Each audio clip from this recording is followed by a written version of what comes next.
तर आम्ही CSTला पोचलो आणि आमची गाडी आली, ट्रेन आली चेन्नई एक्सप्रेस.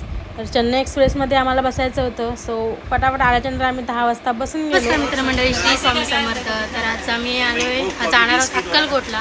तर आमची ट्रेन आम्ही वेगळी पकडली होती आणि आम्ही वेगळ्या ठिकाणी उतरलो होतो.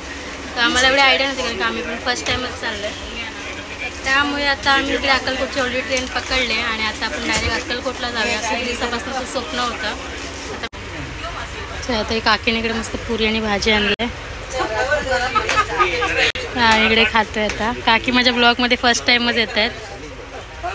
चला सूर्यनमस्कार करा पहिलंच अक्कलकोटचं. तर चला फायनली आम्ही अक्कलकोटला उतरलो आहे आता आणि आता आपला पुढचा प्रवास चालू झालेला आहे. आता बघूया बाहेरून रिक्षा वगैरे बस वगैरे. अक्कलकोट स्टेशन बाहेर आलो. त्यानंतर आम्ही रिक्षा केली. ते 13 ते 14 किलोमीटर आहे.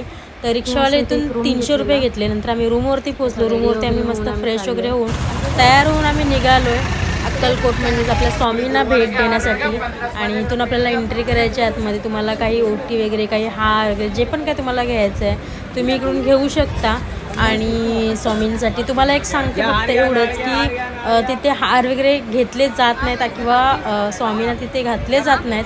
सो तुम्ही पैसे वेस्ट करू नका. ते हवं तर तुम्ही तिथे गरिबांना द्या आणि खाऊ द्या त्यांना. तर एखादा तुम्ही नारळ किंवा तुम्हाला ओटी फुलांची पाहिजे असेल तर ती घेऊन जा. जेणेकरून आपण एवढं लांब गेलो तर काहीतरी आपण तिथे जाऊन हे केलं. कारण का आम्ही हार वगैरे घेतला पण माझी आमच्याकडून एक चुकी झाली. सो मला तो अनुभव आला म्हणून मी तुमच्याबरोबर शेअर करते आहे. मठामध्ये पोचल्यावरती खरंच सांगते खूप मन प्रसन्न झालं. असं वाटत होतं फक्त मूर्तीकडे बघत राहावं. एवढं भारी वाटत होतं ना. असं वाटत होतं की स्वामी साक्षात आपल्याला बघतायत तिथे. खूप भारी होतं. मला म्हणजे तिथे ॲक्च्युली व्हिडिओ अलाउड नव्हतं काढणं पण तरीही मी प्रयत्न केला थोडा की तुमच्याबरोबर शेअर करेन म्हणून. तर थोडंफार काही व्हिडिओमध्ये दिसतंय तो तुमचा आशीर्वाद किंवा तुम्हाला आशीर्वाद घेता येईल. तर तुम्हाला ही व्हिडिओ कसे वाटले तेही मला नक्की कमेंटमध्ये सांगा. जेणेकरून मलाही एक बोलतात ना बनवण्याची इच्छा होईल की बाबा तुम्हाला कोण आवडते तर मी बनवू. तुमच्यापर्यंत त्या गोष्टी पोचल्या पाहिजेत. सो मी नक्की ट्राय करत राहीन की तुमच्याबरोबर त्या गोष्टी पोचतील.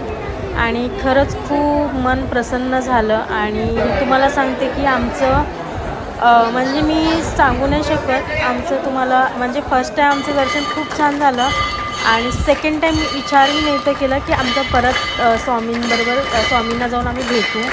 आणि पहिलं जेव्हा झालं आमचं दर्शन त्यानंतर आम्ही आरतीला सगळे एकत्र येतात. तिथे आरती झाली.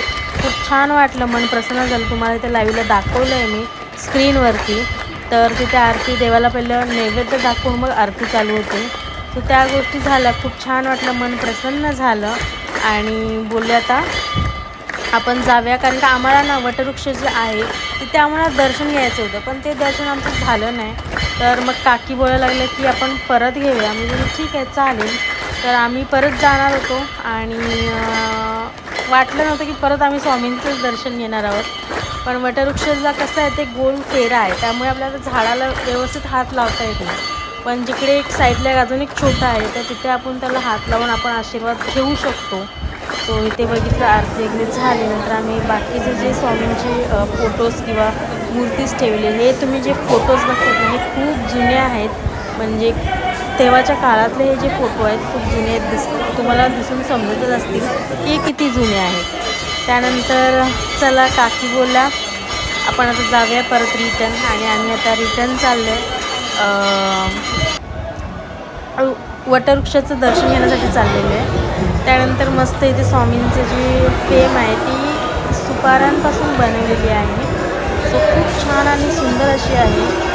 तुम्ही इथे बघू शकता खूप लोक आहेत जे फोटोज काढत आहेत किंवा व्हिडिओज काढत आहेत. आणि भरपूर लोक इथे माल जपत आहेत किंवा त्यांचे जे पुस्तक आहेत ते बसून वाचतात.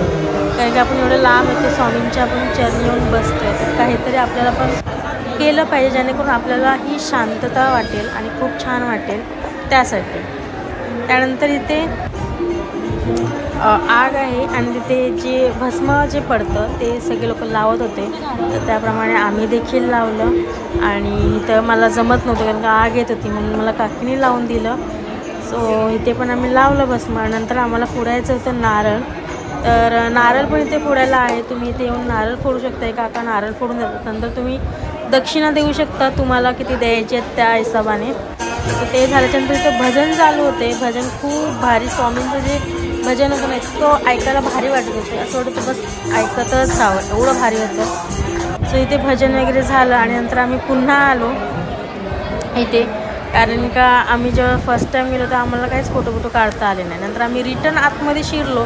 तुम्हाला मी जसं की बोललो की आमचं सेकंड टाईम पण दर्शन एवढं भारी झालं ना की बस खूप. पण सेकंड टाईम आम्हाला गर्दी भेटली, पण दर्शन खूप मस्त झालं. त्यानंतर मग आम्ही आतमध्ये गेलो, छान स्वामींचं परत दर्शन घेतलं आणि एवढं मन प्रसन्न झालं परत की बस. लोक बोलतात ना की का म्हणजे जातात अक्कलकोटला, एवढ्या लांबून का येतात. हे कर्नाटकला पडतं आहे, म्हणजे कर्नाटकच्या भागामध्ये आहे. सो मग खूप भारी. नंतर मग आम्ही जेवण प्रसाद वगैरे घेतली आणि खूप जेवण छान होतं प्रसादीचं. त्याच्यानंतर मग आम्ही थोडं फिरलो इकडे तिकडे, बघितलं शिवाजी महाराजांची जिथे मूर्ती पण आहे खूप छान आणि भारी ठेवलेली आहे. आणि त्यानंतर आपल्या स्वामींचं जे उभे स्वामी आहेत जे मी फक्त व्हिडिओमध्ये पाहिलं होतं, नंतर मी पाहिलं नव्हतं. तर नंतर फर्स्ट टाईम मी शोधत होतो आम्ही, नंतर आम्हाला फायनल ते भेटलं. त्यानंतर आम्ही परत सोलापूरला, म्हणजे तिथून आम्ही बस करून पहिलं रिक्षाने आलो आणि डेपोमध्ये उतरलो. डेपोमधून आम्ही नंतर सोलापूर स्टेशनला म्हणजे रेल्वे स्टेशनला उतरलो. तिकडून आमची 10:30ची ट्रेन होती आणि ती 10ला बरोबर येते 1 नंबरला.